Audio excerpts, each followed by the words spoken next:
Hi, my name's James Carter. I'm 32 years old. I live in a quiet neighborhood just outside of Denver, Colorado, and, well, I'm just an average guy. I work as a corporate accountant. I'm not flashy, not the life of the party, and most days I come home, eat dinner, maybe watch a game or read, and call a night. Nothing too exciting. I've lived in the same small house for the last 5 years.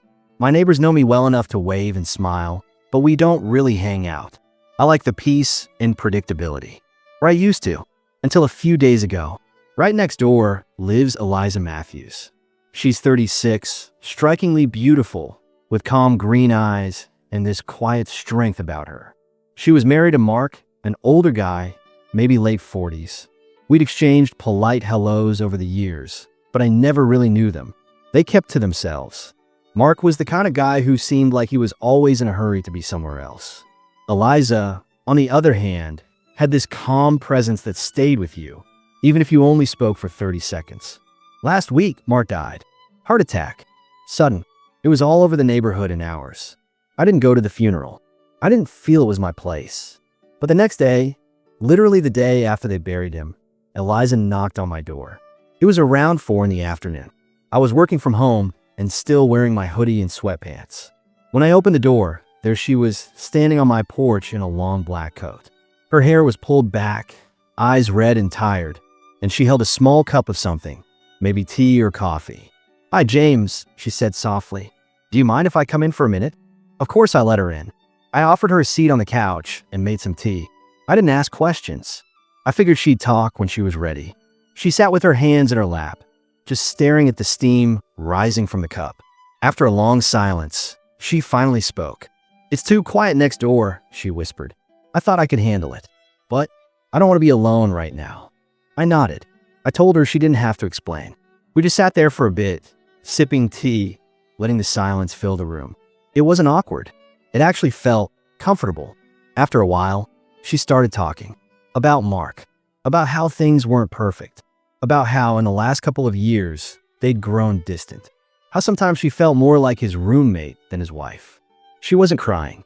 It was more like she was letting the truth leak out slowly, like water through a crack. She looked at me and said, "I know it sounds awful, but part of me feels like I've already grieved this before. Like I lost him emotionally long before I lost him physically." I didn't know what to say, so I didn't say much. Just nodded. Listened. That's all she seemed to need. Before she left, she looked around my living room and gave a soft smile. "It's warm here," she said. And then she was gone. Just like that. Back to her empty house. But something had changed. For both of us. The morning after Eliza first came over, I couldn't concentrate on anything. I had emails to answer, spreadsheets to review, reports due by the end of the week, but all I could think about was her sitting on my couch, holding that cup of tea like it was the only thing keeping her grounded. I don't know what it was, but something about the way she spoke, so honest, so raw, got under my skin. Not in a bad way. It just stayed with me. By noon, I hadn't eaten anything. I was just staring at the same document for 15 minutes when I heard another knock at the door. I opened it, and there she was again. No long coat this time. No makeup. Just jeans, sneakers, and a gray hoodie that hung off her shoulders like she'd been wearing it for days. In her hands were 2 brown paper bags from Charlie's Deli, the sandwich place a few blocks away. "I figured you probably forgot to eat," she said with a half smile. I almost did too. Thought I'd bring lunch, if you don't mind. She didn't even wait for an answer. Just stepped inside like it was something she'd done before. And for some reason, it felt right. Natural. We sat out on the back patio. The sky was heavy and gray, but the air was cool and fresh. She handed me a turkey and Swiss, and we both just sat there, quietly unwrapping our sandwiches. We didn't speak at first, and I didn't force it. She took small bites, her eyes fixed on the line of trees behind the fence, like she was somewhere far away in her mind. Eventually, she broke the silence. "It's strange," she said, her voice low. "I thought I'd feel more devastated. You know, I thought I'd wake up crying, screaming something. But instead, I just feel empty, like I'm walking through someone else's life." I glanced at her, but she didn't look back at me. She kept her eyes on the trees. "I've had this knot in my chest for so long, James. Even before Mark died. It's like the grief started years ago, when things between us changed. when we stopped really seeing each other. I let her talk. I didn't interrupt. I just sat there and listened. She sighed, then continued. We used to be close. I really did love him. But then his work got more demanding. He traveled more, came home later, talked less. I started eating dinner alone, even when he was in the same house. We slept in the same bed, but it felt like miles apart. She finally turned to me, her eyes slightly glassy but steady. You ever felt like you're slowly disappearing in your own home? I nodded, not because I've been through the same thing, but because I understood the loneliness she was describing. I think everyone does in their own way. There was a pause, then she gave a soft, almost embarrassed laugh. I'm sorry. I didn't mean to dump all that on you. I just didn't know who else to talk to. You don't have to apologize, I said. Sometimes you just need someone to sit with. She gave me a look then, grateful, maybe even a little surprised. For the next hour, we just talked. Not about Mark anymore, not about grief. We talked about little things. Movies, our favorite coffee shops, how she once adopted a cat that ran away a week later. I told her about the time I accidentally sent a company-wide email with a typo in the subject line that said pubic announcement. She laughed hard at that one. And for the first time, she looked like someone who still had joy left in her. At one point, I felt her hand brush against mine on the patio table. It stayed there for a second, just long enough for both of us to notice before she pulled it back gently. Her face changed. A little flicker of guilt, maybe. Or confusion. I should go, she said suddenly, standing up. This is probably too soon. I don't want you to think I'm using you as some kind of emotional crutch. I stood too. You're not. I mean that. She hesitated at the door. I just didn't want to be alone today. I nodded. Then don't be. Anytime you need to talk, or not talk, I'm here. There was something heavy in the silence that followed. Like neither of us wanted to name what was happening, but we both felt it. A shift, a warmth, a closeness neither of us expected. She nodded slowly. Thanks, James. Really? And she stepped outside and walked across the grass to her house. I watched her go, her arms crossed over her chest, hair caught in the breeze. Something had changed. I couldn't explain it, but I knew we had crossed a line. Nothing physical had happened. No kiss, no embrace. But still, something unspoken had started between us. And it wasn't going away. The day started off quietly. It was a cloudy morning, and the kind of heavy air that usually meant rain was hanging low outside. I sat at my kitchen table with a lukewarm cup of coffee in my hand, trying to get through some emails, but nothing was really landing. My mind was drifting, constantly circling back to Eliza. It wasn't just the fact that she came over again yesterday. It was how it felt when she was here. Her presence stayed with me longer than I expected. I couldn't get her words out of my head, or the way she looked at me with this mix of loss and familiarity. And then there was that moment, just a small brush of her hands on the patio table. But it stuck with me like something much bigger. Sometime after lunch, I walked over to the window that faced her backyard. I wasn't checking to see if she was there. At least, that's what I told myself.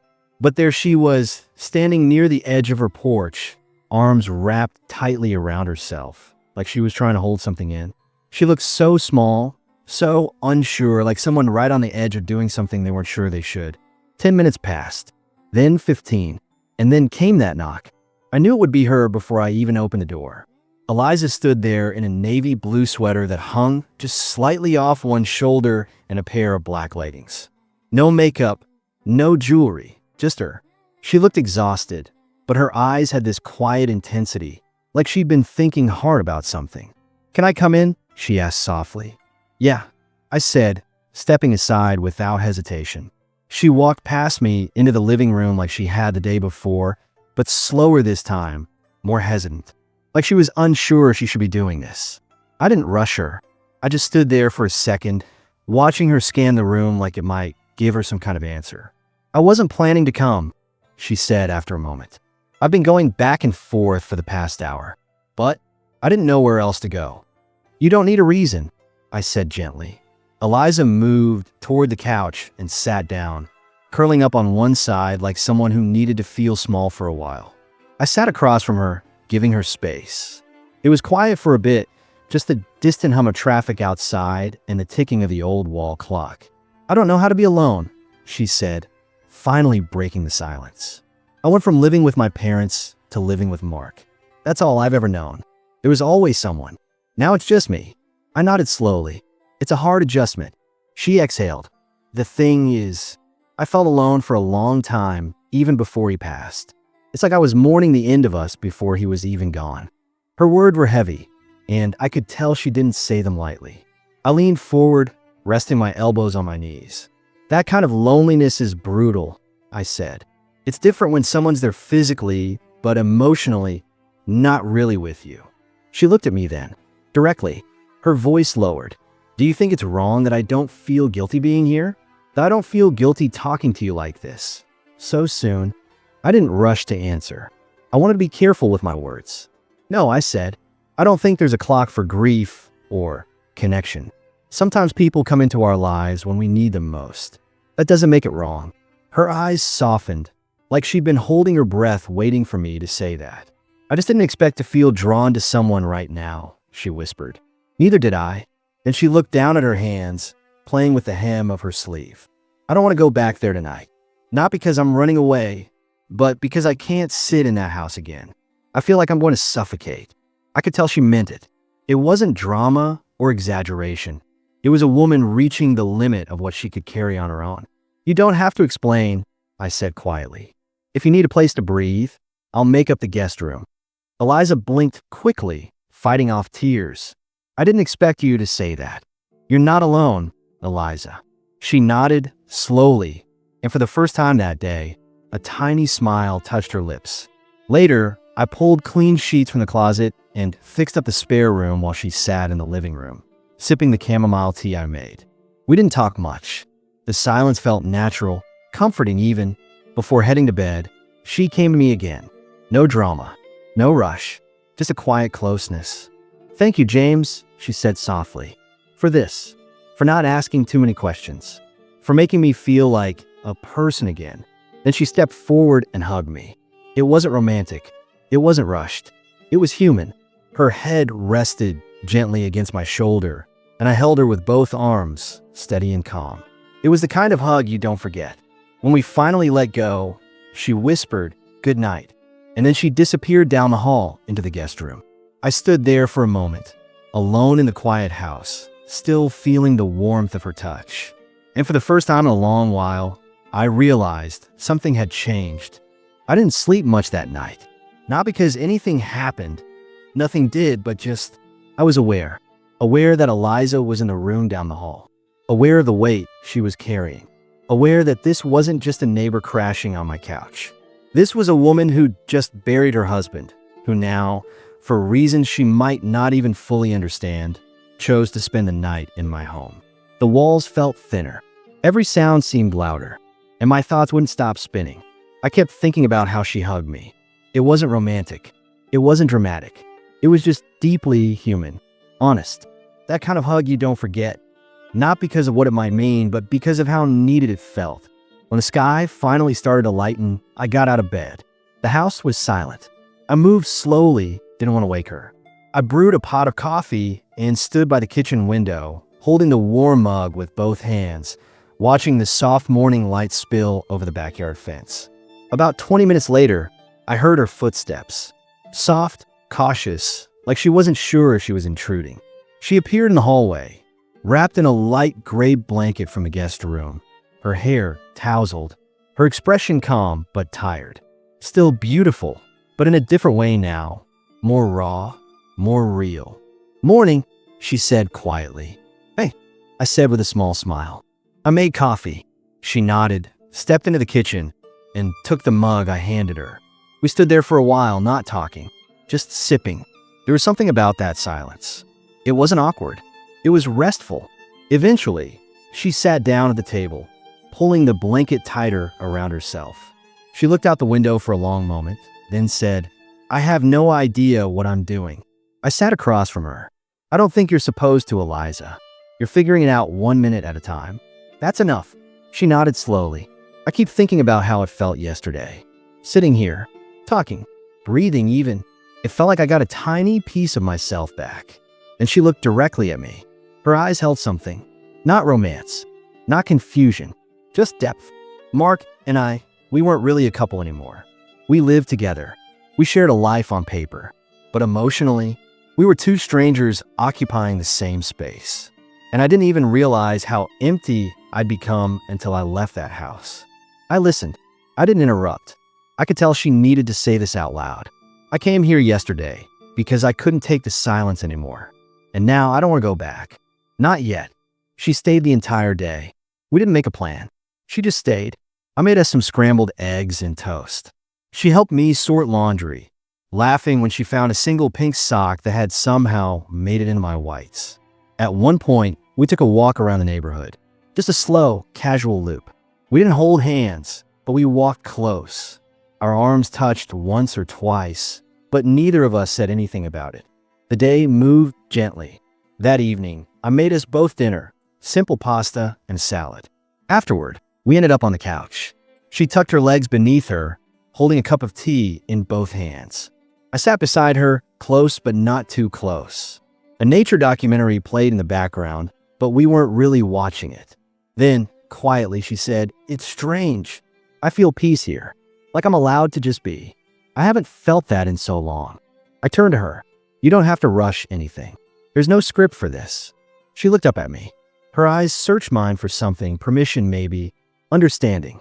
"Do you think it's wrong that I don't feel bad about being here?" she asked. "No," I said gently.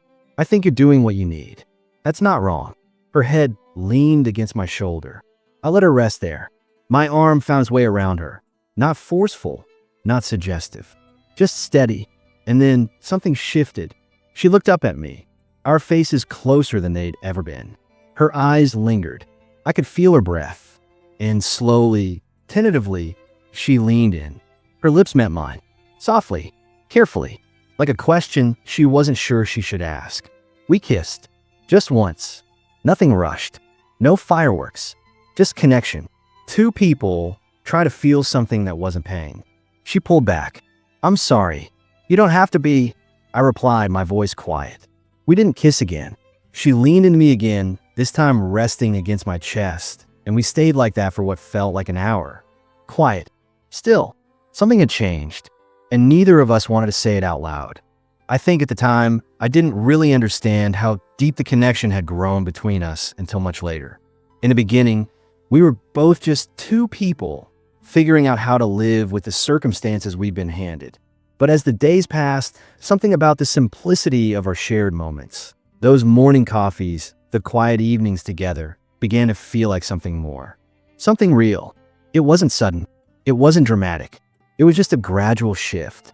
After that quiet night, when Eliza had come over and we shared that one kiss, gentle, hesitant, as though it were a question neither of us was sure we were ready to ask, we didn't immediately rush into anything. In fact, after that night, we stayed in our own spaces, both of us needing time to think, to process what had just happened. But it wasn't awkward. It was just natural. Neither of us were ready to dive into anything too quickly. We both needed to go at our own pace. For the next few days, Eliza stayed in her own house. She said she wasn't ready to leave it behind, and I understood. She needed to face it, clean it, sort through the memories that still lingered in the walls. But she came over every day, just for coffee, for conversation, for comfort. The grief was still there, heavy on her heart, but there was a sense of quiet companionship growing between us, one that didn't require any grand gestures or overwhelming confessions. I'd make coffee in the mornings and we'd sit on my couch, sipping it quietly, sharing our thoughts. Sometimes she'd cry. Sometimes she'd laugh at something stupid I said, like when I spilled the coffee on the table and made some ridiculous attempt to clean it up, only making it worse. I found myself smiling more. Something about her presence brought me back to life, slowly and steadily. And in turn, she was changing too. I could see it. Her eyes were no longer just filled with sorrow. They started to hold something else. She began to smile more, even if it was just a little at first. Her laughter came more freely. She started talking about the things she had forgotten, things she enjoyed before everything had fallen apart. I could see her finding herself again, bit by bit. It wasn't a rushed process, and it wasn't easy. But each moment, each day we spent together, I could tell that she was healing. Not completely. Grief doesn't work like that, but she was learning to live with it. And as time went on, I realized that I was learning how to do the same. Then, one Saturday, about a month later, she invited me over to her house for dinner. I hadn't been there since that first night, and I could feel a knot of nerves tighten in my stomach. Her house, after all, was where it all started. The place she had lost so much. The place where her husband had once walked through the front door every evening. But she had asked me over, and this time it felt different. It felt like a step forward. I brought a bottle of wine. She cooked a simple dinner, pasta, something light but full of comfort. We ate outside on our back patio as the sun dipped below the horizon. The evening air was cool, the kind of evening where you can just sit back and enjoy the stillness of the world around you. We didn't talk much during dinner. We didn't need to. The conversation was comfortable, like we had been doing this for years.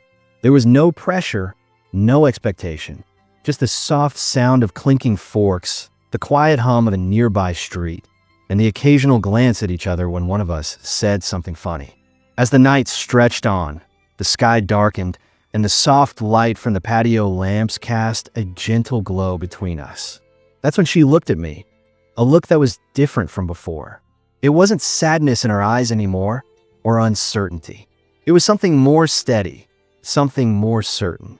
"I think I'm ready," she said, breaking the quiet. "Ready for what?" I asked, unsure where this was going.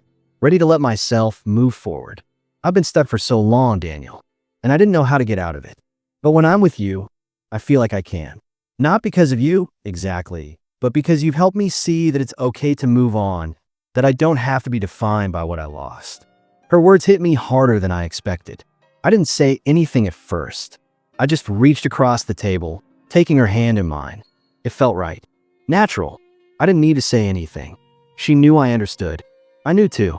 She smiled then, a real, open smile, and I realized just how far she had come in such a short time. This wasn't just about her getting over the past anymore. It was about her finding something new, something unexpected, but something good. "I don't need to rush into anything," she continued. "But when I picture a future, you're in it. And that means something." It was my turn to smile, this time with a bit of nervousness mixed in. "I don't need to rush either," I said softly. "We'll take it slow. But I want to be there with you, Eliza. I think we both deserve that." The silence that followed wasn't heavy. It was full of understanding. No more questions. Just a shared certainty that whatever came next, we would face it together. From that point on, things were different. We didn't immediately jump into a whirlwind romance. We didn't need to. We took our time. We still spent quiet mornings together and long evenings talking or doing little things around the house. We enjoyed the simplicity of companionship, and as the days passed, we found ourselves leaning on each other more and more. We didn't rush, but slowly, we both realized we had found something real, something worth holding on to. A few months later, after countless dinners and quiet nights, I found myself waking up next to her every day. It wasn't the loud, chaotic kind of love you read about in novels, but it was the kind that felt steady and true. It wasn't about grand gestures. It was about the small things, the shared moments, the quiet support. I was happy, and so was she. And that's how I knew. It was the right kind of ending. The kind where both of us found a way to move forward.